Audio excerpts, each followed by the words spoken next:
Network and a proud partner of dailythunder.com. I'm your host for the evening, Jacob Niffen. Got Nick Crane with me. Feels like we're on first take, but I promise my takes won't be as hot as theirs. We got JD Silva. Fellas. And we are live at the Blue Wire Win Studios. So if you're watching us on YouTube, what's up? It's a little awesome. A little overwhelming, but it's pretty dope. It's different than my office. Yeah, it's different from podcasting with the dogs barking in the background. I dig it, though. Gentlemen, we have been out in Vegas for 2 days now. We've been out at Thomas and Mack Center on the campus of UNLV, hanging out, watching Summer League, having a blast. So we got to dive in what we've seen, both in Utah, now out here in Vegas. What's to come? The Thunder play about 24 hours from the recording of this podcast, what we're expecting there. So first off, just first Summer League impressions. Nick, you were out here last year. Silva and I, it's our first time out here for Summer League in Vegas. What's been the big things that have stuck out so far? I think relative to last year, it's more poppin'. You know, we had COVID the 2 years before, I believe, so we didn't have Summer League. And now that things are back to normal, it's been much more poppin'. Like, stadium's filled out. Makes me super excited for Chet tomorrow night because that place is going to be rocking. Because last year, outside of opening night, it was you could walk up to the front and be pretty much front row of GA. This year, not the case. So it's more packed. There's tons of prospects. A lot of people, especially here at the Wynn, like we've seen a lot of big names. Yeah, just walking around the outside, the hallways, whatever. It's crazy the amount of people you see at Summer League. Yeah. Silva, what's something big that you've taken away so far? Man, the biggest thing for me is it's been hard to stay focused on the game itself because everywhere you look, whether you're walking through a hotel on your way to your next spot, or if you're watching the game itself, looking down at the sideline and the tunnel leading into the media section, you're seeing names that you've seen on TV for your entire life. You're seeing, we know Woj has been here. We've seen Malika Andrews, the ESPN crew, players on players on players, normally associating with whatever team is playing at the moment. Doris saw you with some ranch on your face, too. Yeah, man, it's going to be a while before I forget about that. Doris is recording a pod right now, and she's going to be saying, man, I saw JD Silva with some ranch on his face. Yeah. It's going to be a minute before I live that one down. But it's been a blast. We watched an overtime game against, it was Dallas. Chicago. And it was rocking overtime game. People were standing up. Yeah, it was going crazy. And that was for two teams that don't have like really high draft picks. I mean, I think Dalen Terry was the highest drafted player last year in that game. And Thomas and Mack was packed out. And people were on their feet cheering. What happens tomorrow night when Chet meets Jabari at the summit and blocks him? Good grief. That place is going to be going bonkers, and I'm going to be dead set center on that ESPN feed, shirt off, helicopter over my head, ready to go. I feel bad for whatever team's playing like on the half-hour split at the same time as that game over in the Cox. Yeah, no one's going to be at that game. No. Yeah, so interesting. We didn't go to the Cox Center yesterday. Today we did go over to the Cox, and it's like a high school gym. It's a very intimate, closed off kind of, you're packed on top of each other setting. It's not like an arena. And it just gives you that, I'm watching guys like a really star-studded, for us in Oklahoma, like I'm watching Trae Young back in Norman North's gym type of vibe. It's really cool. Yeah. I'm excited to keep bouncing back and forth between those two venues. There's pros and cons. Like, I think being in the Cox Pavilion, there's, like you said, much more intimacy. You can hear what's going on the bench. You can see players very, very clearly, but it feels high schoolish. Like when big plays happen, it's cool. When you go to Thomas and Mack, like that feels like the energy is high. Yeah, it feels like an arena. Like last night, Paolo against Jabari, like that felt like a legit NBA game. Yeah, and it's like there's fans here, and they're cheering on their team, but everyone is just looking for the next thing to scream for, whether it be like a poster dunk or like a sick pass, just the oohs and ahs of the crowd. Who do you think awesome on this Thunder roster gets the most oohs and ahs? Oh, Chet. Unless if Giddey plays. I don't know. I think Trey Mann. That's what I was thinking. Oh, dude, if Trey breaks somebody off he's and going hits a to. three. He's going to. I don't know. If Josh plays, we were talking about this at Thomas and Mack today. Just the way the crowd was going crazy for that Bulls Dallas game. Yeah. If Josh would have thrown down that dunk that he did yesterday Here? in a packed out Thomas and Mack in Vegas, shut it down. It would have been over. That guy's career's over either way. Yeah, it was We, awesome. we actually saw him today in street clothes. Not kidding. He's done. He got cut off the roster immediately. Any other big summer league impressions so far? One thing that sticks out to me: Thomas and Max Center's cold, man. Really cold. Dude. That's why you bought that hoodie. Yeah, Yeah. I like the hoodie too. But yeah, it's chilly in there. Like 110 degrees outside, about 35 degrees inside. Maybe that's why, because we walk over from the hotel and you're just sweating. And then you get in there and it's like you can feel the AC just hitting you as soon as you walk in. Relief. It's a massive temperature change. Seen some really cool people out there. We saw Chris Birdman Anderson today. Dude's jacked. He is Jacked. buff and has the whole top of his bald head tattooed. Not many people I'd mess with over him. No. Yeah, he's a scary looking dude. Probably in his late 40s at this point. It's a good I question. have no clue. Yeah. All right, so let's move on to we've now seen the 4 top picks in the NBA draft play, right? We've seen Jabari and Paolo go head to head. We watched Jaden Ivey in a game that took approximately 6.5 hours. And then we've seen Chet, not live, but on television. Yeah. We've watched all 4 of these guys play now. Who's been the most impressive so far? Who jumps off the page at you guys? I'll let you be the homer first. Come on. It's been Chet. And we saw some other great performances, but Chet did the most on both sides of the ball. Broke the blocks record in Summer League with 6. Scored in every way you could think of. In the paint with step backs, finishing off pick and pops. He did it all. And Chet had the best debut. I'm so curious to see what happens when he comes back and debuts here in Vegas after getting rest. 'Cause I think that second game he was laboring a bit. Oh, his legs were dead. Yes. Every shot was short. Like I think in a regular NBA season he's gonna face the same things. Yep. Which is why I kind of wish they would have played him that third game in Salt Lake. Like 3 games in 3 nights will probably never happen. No. But 3 games in 4 nights will certainly happen. Even 15 minutes. Or Yeah, something. get him some reps. That said, he's gonna be fresh for Jabari. Yeah. Jacob, you want to go with number 2? So I agree with you that Chet was number 1. I know. mean, totally. I think it's across the board. Yeah, That's not even and- debatable. it's interesting because we have 2 game sample size for Chet, only 1 game for the other guys. But Chet has had by far the best game out of anybody, regardless. I mean, that first night he went for 23, 7 rebounds, 4 assists, a steal, and 6 blocks. I mean, insane. And people downplayed the second night against Kenny Lofton Jr. We talked about this on another episode. Like, he still played good. Yeah. It's just when you put it up to the barometer of game number 1. The second best guy we've seen so far, if we're ranking the top 4, has to be Paolo Banchero. It's close. It's think close. Silva and I might have a 2A, I know. 2B. I mean, I think that's fair, but if I have to choose somebody, I'm going Paolo. The big stage, going up against Jabari, who's supposed to be and is a really good defender. I'm pulling up his. Well, when you think about the stage, I think that's a good point. Like Jabari doing that, or Paolo doing that on Jabari, is much more impressive than Jaden Ivey doing that against a Blazers squad that had one guy that we really wanted to see who Yeah. played 4 minutes and didn't play again. Yeah. Like biggest stage was like the premier event, going up against the guy that we all thought was going number 1 Mm-hmm. and then didn't. Yeah. And I mean, it's Summer League, it's 1 game. We should take nothing from this moving forward. But if that's the only sample size we have to go off of, Paolo is a better player than Jabari. Yeah. And Houston's sitting over there thinking, damn, I wish they would have taken Jabari number 1 like we thought they were. 17 points on 5 of 12 for Jabari, 2 of 3 from 3, 4 rebounds, 6 assists, a steal. Did have 6 personal fouls. Good thing you have a million personal fouls in Summer League. But the thing that really jumped off the page with Paolo for me, he can pass that thing. Like, it's impressive. At that size, some of those reads he was making, those quick fires inside to a cutter or somebody who's ducking in the post, he was able to draw the attention. He was able to hit open guys. Like, he is going to, I think, fit really well with Franz Wagner. And we'll get to Jaden Ivey next. I think that's where we're all going with number 3.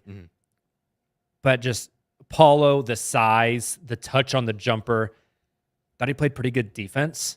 He did. And the passing was really just what really stood off the page to me. He's a top 3 passer in this class. I don't think it's even No, questionable. I don't disagree. Paolo's game is just also so catered for a moment like that. He clearly wanted that moment. He came out, he fought for position when he didn't have the ball, any chance he could get because he wanted it. He wanted to go at Jabari. If he got a switch, he definitely wanted to go at that matchup. And he's built for that one-on-one scoring that his team kind of, whenever RJ Hampton wasn't shooting the ball, Good grief. and Paolo could finally get it, he wanted to take every shot, and boy, he made most of them. I think he only missed 3 shots on the night. Efficient. And He was the, awesome. the defense, because that was his knock coming in. It was the guy can score, he can get his own shot, no question. He can set it for teammates, but can he defend anybody? Yeah. And frankly, I don't have the stats on this. I don't think Jabari scored more than 1 bucket when Paolo was on the floor. I know the exact bucket you're talking about. As soon Jabari drove as left. soon as Paolo left the floor, Jabari started getting some things going. Paolo came back. Jabari's done. He got a little bit bullied. I felt like He did. like Jabari struggled to make contact on screens. He struggled to get any separation from Paolo. Paolo wanted to be physical. We'll talk about this a little bit moving forward here. But that's going to be interesting if Paolo tries to get up real physical out there on Chet and how Chet responds. It's going to be fun. Could be a bad day. Yeah, he could cook him, and it could be a really good day. I think number 3 on our list has to be Jaden Ivey. Yeah. Yes. Right? Pulling up the stats here. Jaden played 32 and a half minutes last night in a game that, again, lasted like Forever. half a decade. Yeah. 20 points, 6 rebounds, 6 assists. Went 6 of 14 from the field, 2 of 5 from 3, 6 of 6 from the free throw line. That's the highlight reel. Oh my gosh, he played great. Then you look, he had 5 turnovers, 5 personal fouls. Nick, watching Jaden live last night, what were your takeaways? What did you see? Speed is bonkers. Agility is bonkers. Like watching him on tape, it sticks out. Like if you watched Jaden Ivey in your entire life, you know he's fast. Seeing it in person is different. Like he was splitting defenders, and it wasn't because he was like Shea is crafty and gets his way to the hole. Jaden is like straight line. I'm blowing by you. He like teleports to the rim. It jumps off the page seeing it live. For him, like a lot of prospects, comes down to the 3-point shot. Mm-hmm. Yeah. If he can knock down threes, but then also have the ability to get to the rim like he can, I don't know how you guard him. I thought those shots that he did make last night really smooth, right? The jumper, the stroke looked very fluid. Looks like he's been working on it. But yeah, Nick, the athleticism just pops. What was the assist count? 6. Jeez. 6 assists, 6 rebounds. Now, I think a handful of those were just breakneck to the rim and then sling it back outside. Or even a lob to Duran. Lob to Duran. Yeah, that lob to Duran on the Jeez. opening. Between him and Cade, I don't know if there's a better like up and coming guard duo in this league. No, that watching Ivy's premiere just reinforced what I thought about that draft pick in general, which is what a pairing in the backcourt with Cade. Because you don't watching this game, there are some limitations to Ivy's playmaking, but Cade entirely makes up for that. Cade is smart, plays at a slower pace, similar to Shea at times, and that's the perfect guy to play next to Jaden Ivey. Cade's gotten bigger too. Dude, Dude's gonna Detroit's wreck gonna the be league. fun. Detroit's gonna be a lot of fun. Yeah, they definitely are. And I mean, their GM just had to be crying on draft night seeing the Kings select Keegan Murray. I mean, I think Keegan Murray's gonna be fine, Yes, totally. but seeing Jaden just fall in their lap, not have to make a trade, you get the guy that you wanted all along. That pairing's gonna be fun. All right, we've talked and hyped up 3 guys a lot. We got to go to number 4 of 4. Jabari Smith Jr. Again, one summer league game. We got to take it with a grain of salt. You know, he could have had a bad day. Maybe he had the runs earlier in the day. Maybe his girlfriend broke up with him. I don't know why she'd do that after he just signed a Seriously. multi-million-dollar contract, but we don't know the context.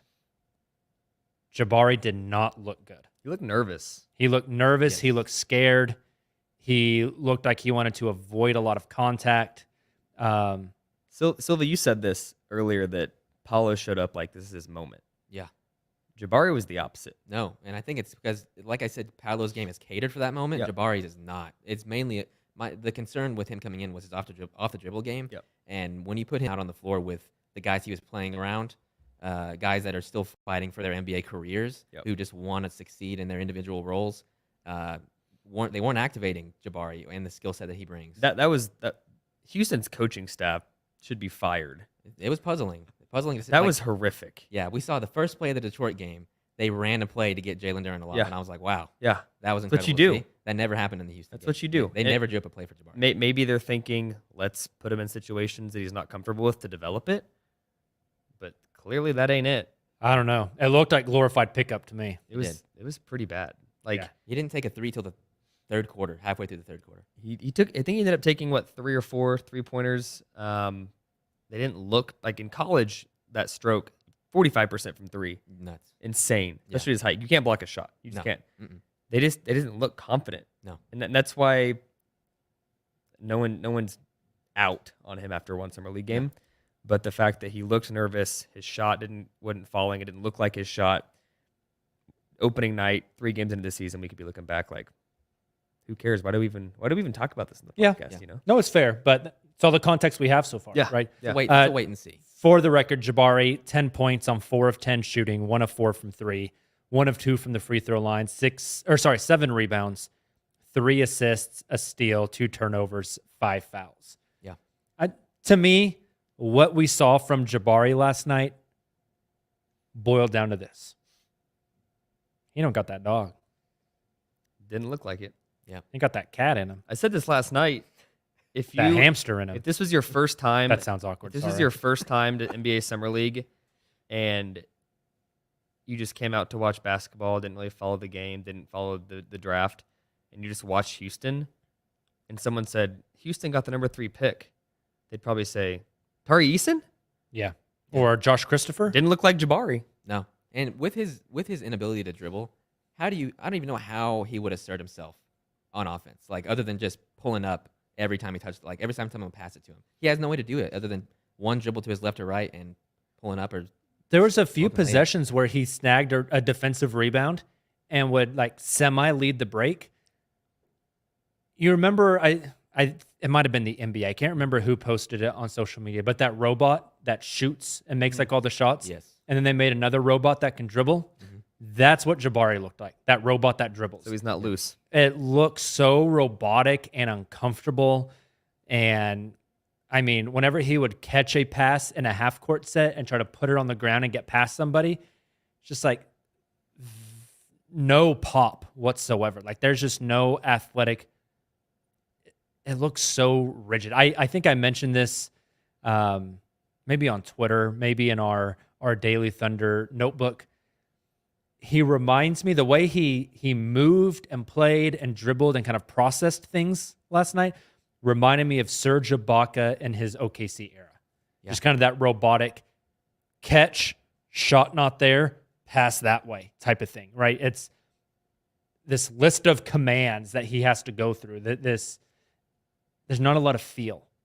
And again, it's one summer league game. He might come out and be diming people up and hitting spin around, He might make reverse Chet layups. look bad tomorrow night. There's totally a chance of that. But from what we've seen from Jabari versus, I mean, Chet was leading the break, hitting double behind the back, crossover, pull-up threes. Like the level of feel and IQ, and Sam Presti called it rhythm.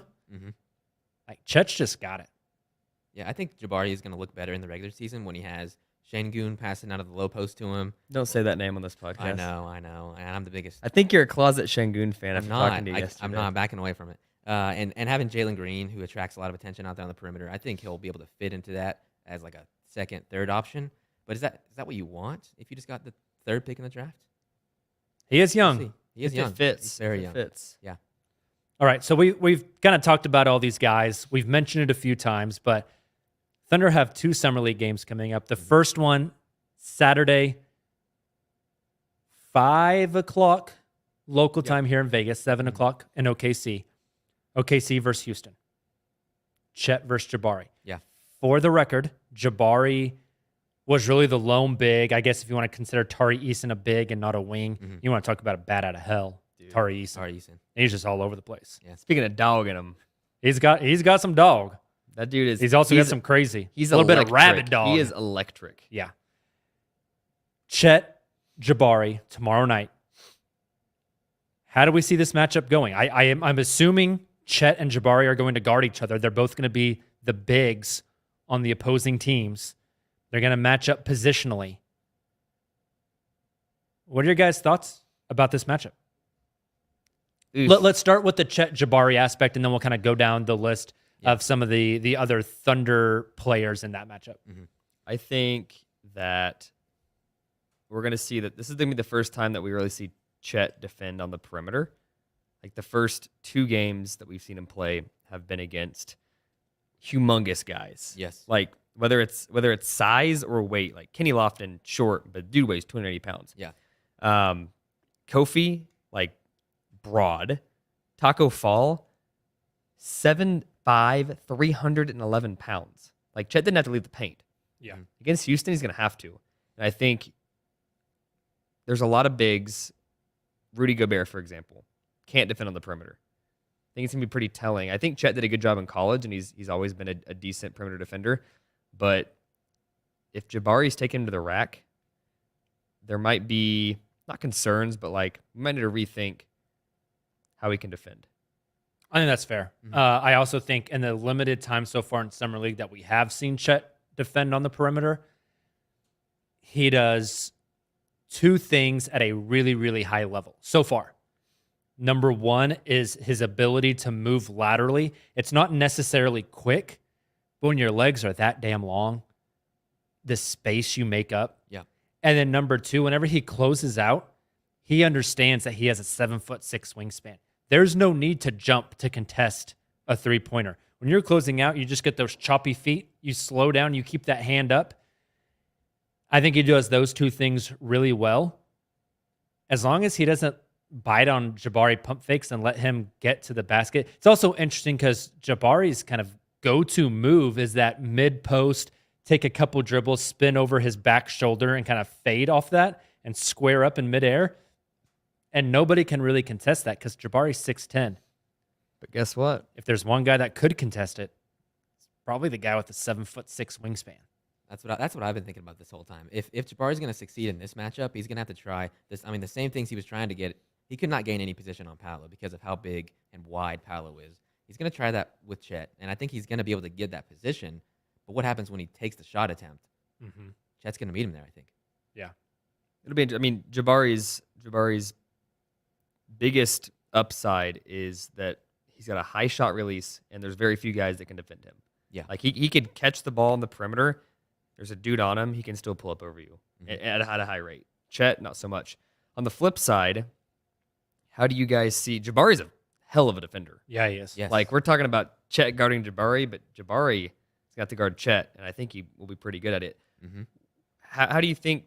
You know, Chet's shown a lot of things. He's shown his ability to drive to the cup, use his ball handling, and finish. He's had a couple mid-range, whether it's the Dirk or the inbounds play where he had a jab, 1 dribble pull-up. He's hit threes.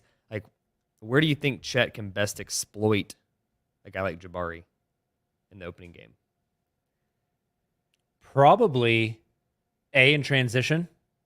I think Chet, especially handling in transition, get into that pull-up. And then B, we haven't seen Chet roll off the pick and roll much. Maybe a few times, but he's popping out. They're playing that 5 out.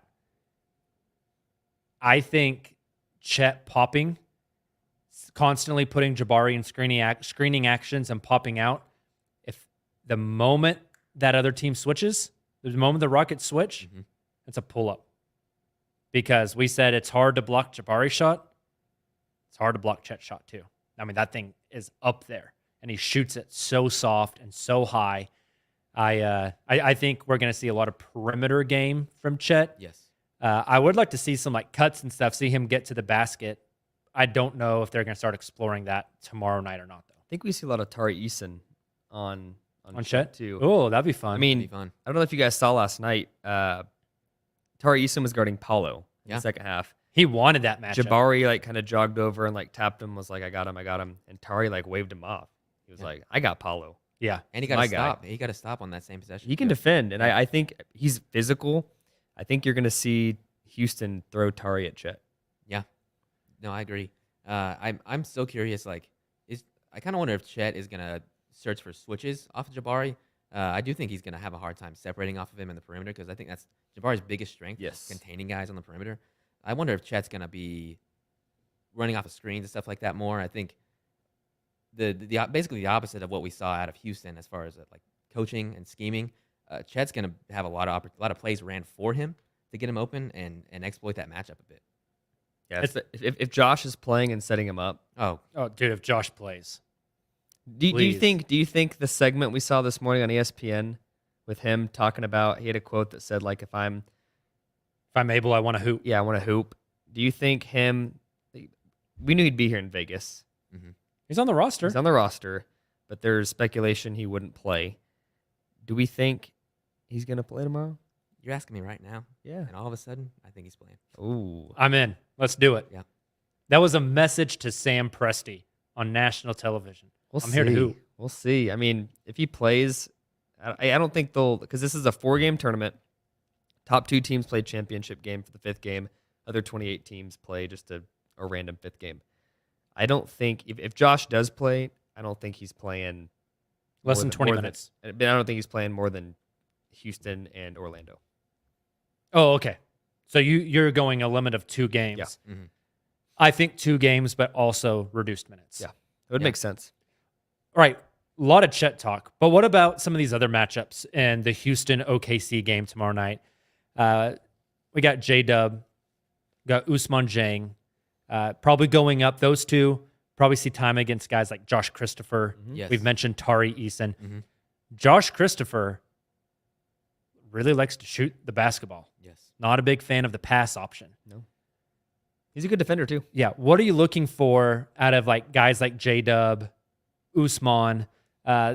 We kind of talked to Giddey there. We can pass on that. We can talk a little Poku here if you guys want as well. But what are you looking for out of those 2 guys particularly? Silva, I think Ousmane Dieng gets exposed. Man, I think you're right. And we've talked about watching Houston. All the guys on their roster are short and thick, very thick, which is like the antithesis of what OKC is gonna try and bring. So I kind of wonder if seeing Kenny Lofton barrel into Chet is just like a microcosm of what we're gonna see in that matchup. The entire roster. The entire roster. Usman's been pretty horrific, and we expect he's a project. Right. Mm-hmm. He's super young, hadn't played many meaningful minutes. He got better in the NBL, wasn't great early.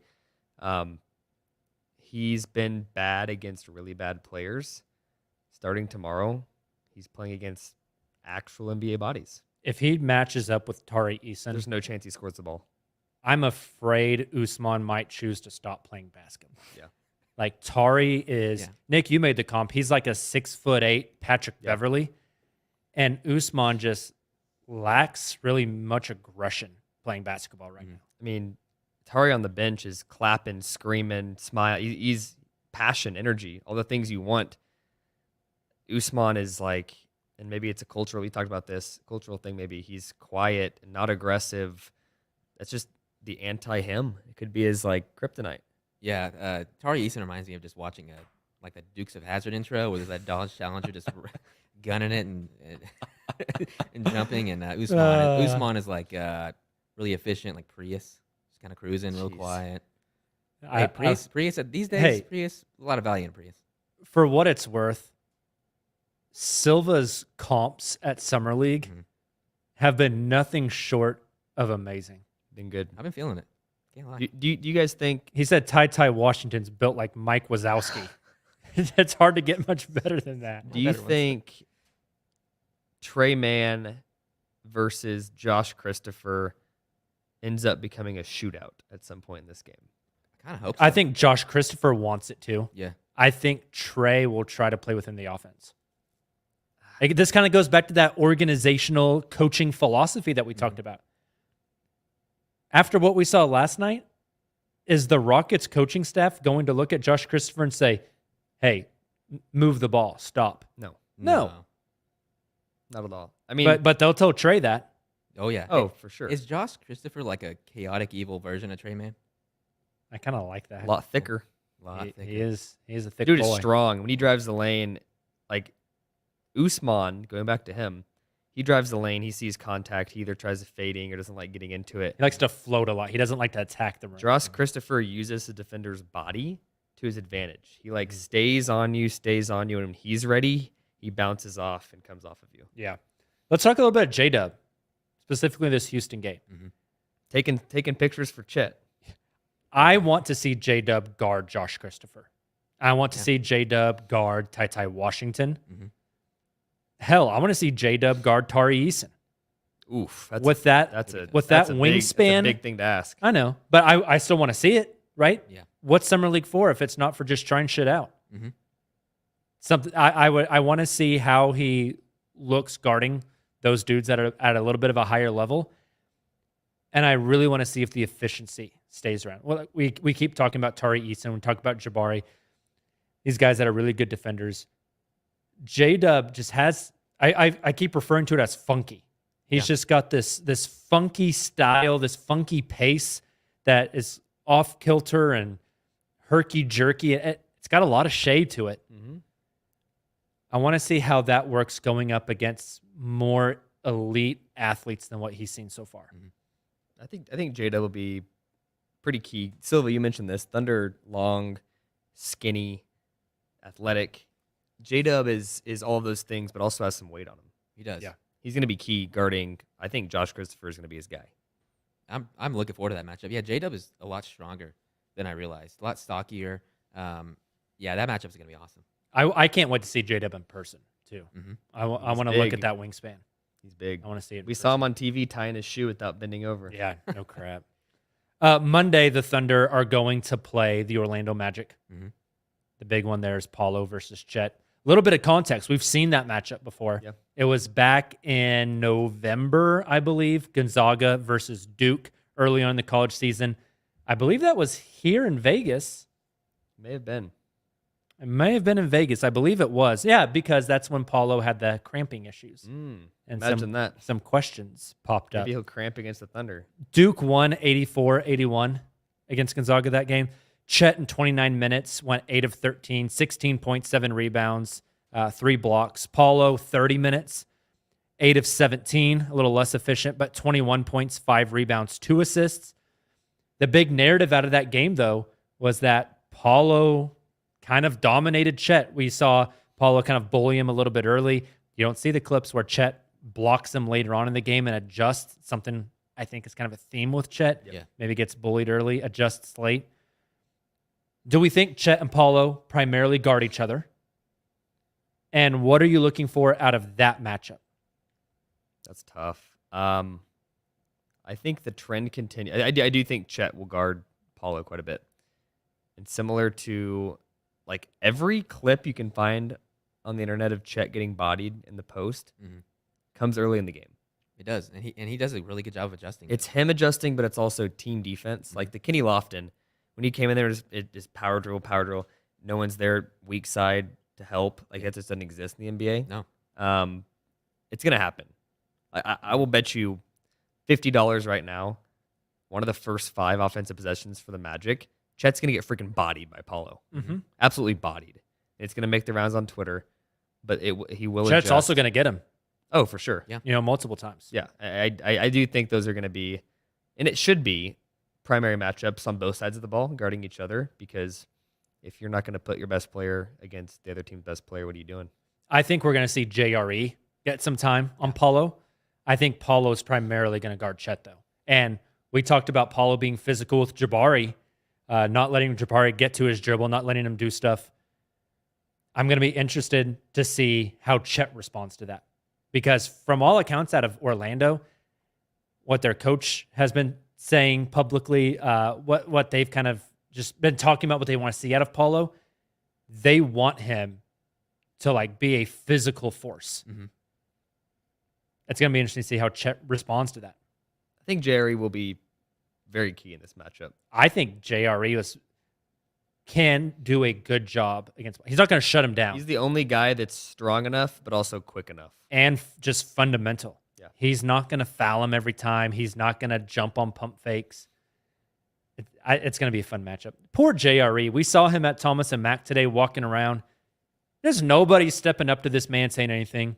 If you don't know JRE, you can just probably, with that goatee, think he's like a 30-year-old man just there to watch some basketball. Yeah, literally not a soul. We've each seen him different times, and every single time it's like no one's even looking, no one's taking pictures, no one's saying hey. Yeah. Until he shuts down Paolo. There we go. He is a niche player, and I kind of forgot about JRE last season. Like he missed some time, and I kind of forgot about the impact he could have out there.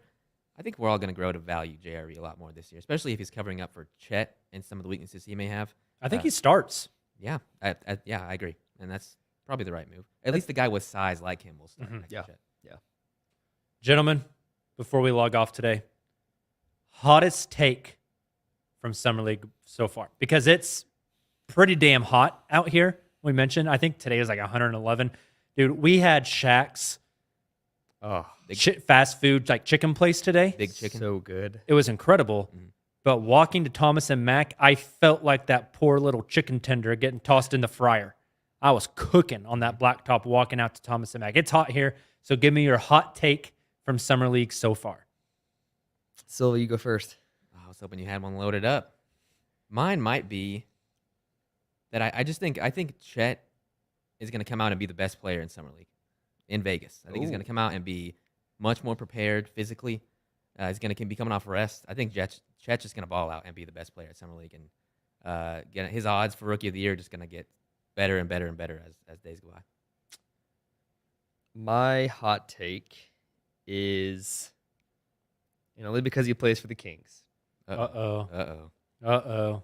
To this point in the California Classic, Keegan Murray looked good, Mhm. like really good.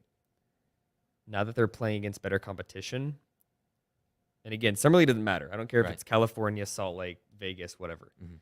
I think when we leave Vegas here in 5 or 6 days, I think we've taken the reins back on Keegan Murray, and we're like, Okay. because right now, I think we'd all agree we'd rather have Jaden Ivey.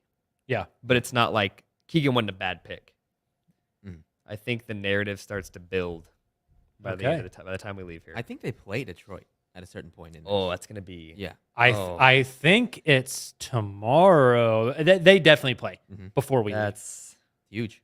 That's going to be fun. that's gonna be on Big Twitter. moment for Keegan. Do I got to fire off a hot take? You asked the question, so yes. You got to fire it off. Let it fly.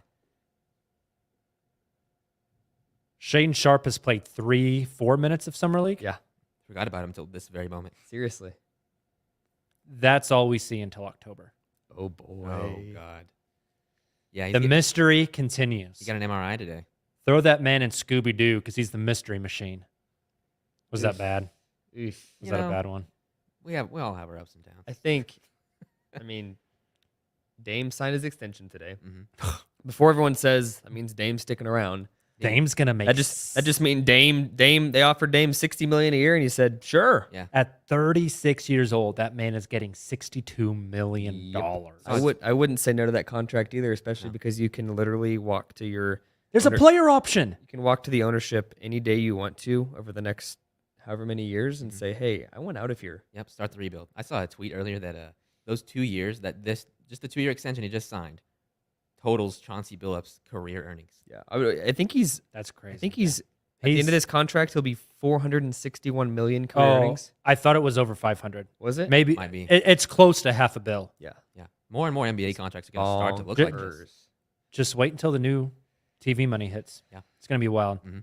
All right, gentlemen, any parting thoughts before we get out of here and head back to Thomas and Mack? Hey, how about this backdrop? Shout out to Justin for making this backdrop. No kidding. In Dude. like, in We like texted Justin 10 minutes. 30 minutes before we went live and said we need a graphic Yeah. behind us, and he didn't just send us the Blue Wire logo in high res No, or the Uncontested logo in high res. He sent us this.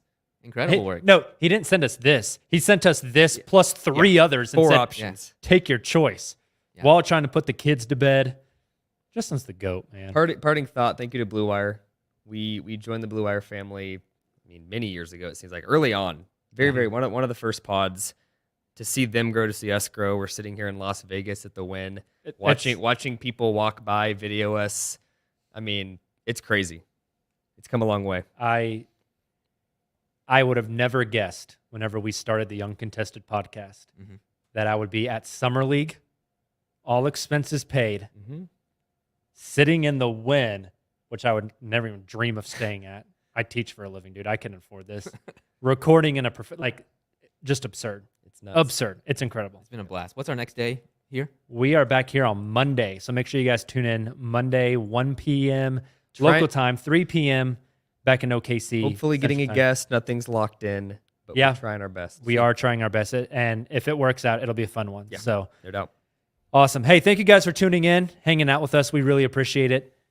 We will be back with you guys again tomorrow night with a podcast after the Thunder take on the Houston Rockets. We'll give you another update on just the Summer League in general. So keep it glued to all the Uncontested social channels. We'll be tweeting videos, pictures, everything we get as we go through. We'll talk to you guys soon. Till then, as always, Thunder up. We're out.